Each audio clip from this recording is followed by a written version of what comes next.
आज संकष्टी चतुर्थीमुळे मी गव्हाच्या पिठाचे मोदक बनवणार आहे। मोदक बनवण्यासाठी मी घेतलेले आहे गूळ, खोबरं आणि गव्हाचे पीठ।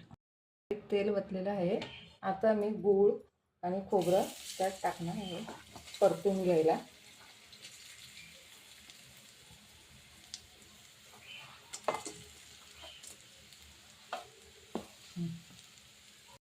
माझं आता सारण परतून झालेलं आहे। हे माझं सारण तयार झालेलं आहे। मी आता 10 मिनिटं जरा थंड करायला ठेवते। मी मोदक करत आहे।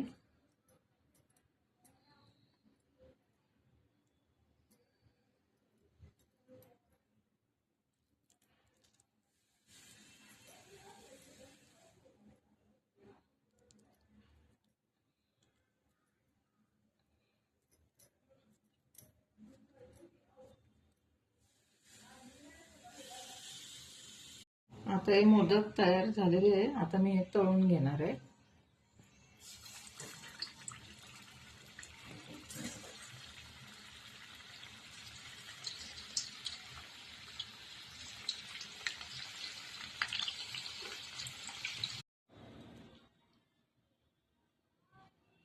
हे बघा, तळलेले गव्हाच्या पिठाचे मोदक कसे वाटले ते कमेंट बॉक्समध्ये आम्हाला सांगा।